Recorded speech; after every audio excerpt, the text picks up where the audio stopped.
Hey guys, Blue Jays Domain here, and we're back for the biggest playoff series this team has had in quite a while. The Jays line up with the New York Yankees. The Jays' regular season record versus them was 8 wins, 5 losses. Now, while regular season numbers mean nothing in the playoffs, they can still be used when diagnosing how the Jays can win the series. The obvious strengths for the Yankees is the lineup, specifically that power. That power is ridiculous. It's out of this world. I also like New York's starting pitching. Max Fried, Carlos Rodon, Cam Schlittler, that can't be denied from anyone. Gets a little weak. Luis Heel can have issues at times. I know the Jays have hit him well at times. Will Warren is probably a little scary if you're a Yankees fan, and a lot welcomed if you're a Jays fan. Meanwhile, weaknesses for the Yankees, in my opinion, is still their defense. The book on the Yankees still, even after their trade deadline, is if you put the ball in play, the Yankees are probably going to beat themselves. I do like the addition of Caballero. McMahon is great. If you have the two of them on the infield on the left side specifically, the chances of it happening are so much lower. But if you have Volpe on the field, if you have Chisholm on the field, there's a room for error there. Even McMahon hasn't been perfect at third. He's obviously a lot better than what they've been rolling out there. Caballero's had some struggles, but again, still way better than what was there before. So yeah, I'm also not a fan of their bullpen. I think there's holes there that can be exploited very easily, even with the addition of Bednar, Doval. Like there's still holes there. Luke Weaver's hittable.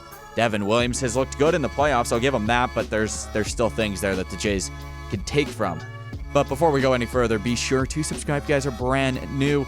Close to 90% of people who watch my videos aren't subscribed. If you are a part of that 90%, do me a favor, hit that subscribe button. It's free and you can always change your mind later. Now, back to the video.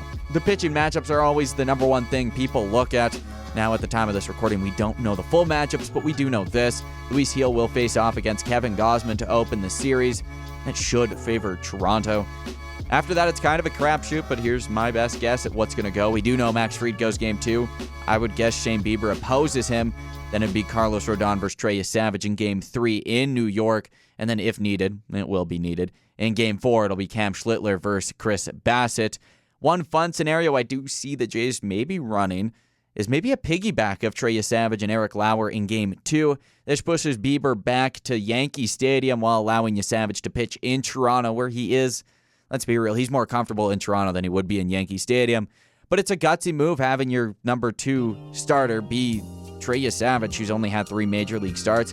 I don't know if the Jays are there at that gutsy, ballsy level, or if they just roll with what they got. So that's one thing I think we should watch for.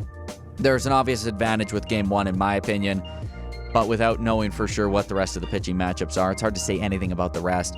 I would still lean Max Fried over probably anyone else, but the Jays have done a good job of working Max Fried, so who knows. As for the lineups, though, I think the Jays will roll a combo of things, not super drastic from one to the other. Versus the righties, it's Springer leading off at DH, Nathan Lucas in right field, and Vladdy at first. Varsho hitting cleanup in center field, Kirk at catching, Barger at third base, Santander left field, Ernie batting 8th at second base, and then Jimenez rounding things off, playing shortstop. Versus the lefties, Springer again, DH leading off. Then I got Davis Schneider. It's going to have a massive October. I'm all the way there. I almost want to see him bat against some righties. He hits second, playing second base. Vladdy's third, obviously, with first base. Varsho cleaning up in center field. Then it's Kirk catcher, Santander 6th with right field. Barger 7th, third base. Lucas 8th, right field, and Clement shortstop, batting 9th. That's a fun lineup because especially when you roll it over to the righties, like at some point, they're going to have to. Could get fun. I like that. I like just the grit in the battle at the back end, especially with the power that Barger has in Santander. It's a fun lineup. I know those are pretty similar, but I'm not super convinced they're just going to stray. Like IKF can't hit lefties. I don't even see IKF really making the roster unless it's drastic. And as awesome as Straw has been, I don't see him starting over Lucas or Varsho. Plus, I mean, he's going to be a defensive replacement for Santander every game in like the 6th or 7th inning anyways. So he's going to get his playing time. The Jays can beat the Yankees. They've done it before, but they've never done it in October. This is the first time these two teams have ever met. The Yankees in October are a beast this core has just never seen or dealt with. It's going to trump the Seattle Mariners of 2022. It's going to trump the Tampa Bay Rays of 2020. Not even the same realm as the 2023 Minnesota Twins. But the game plan has to stay the same. They have to be patient. They have to work counts, hit the ball hard, but also fight pitches off.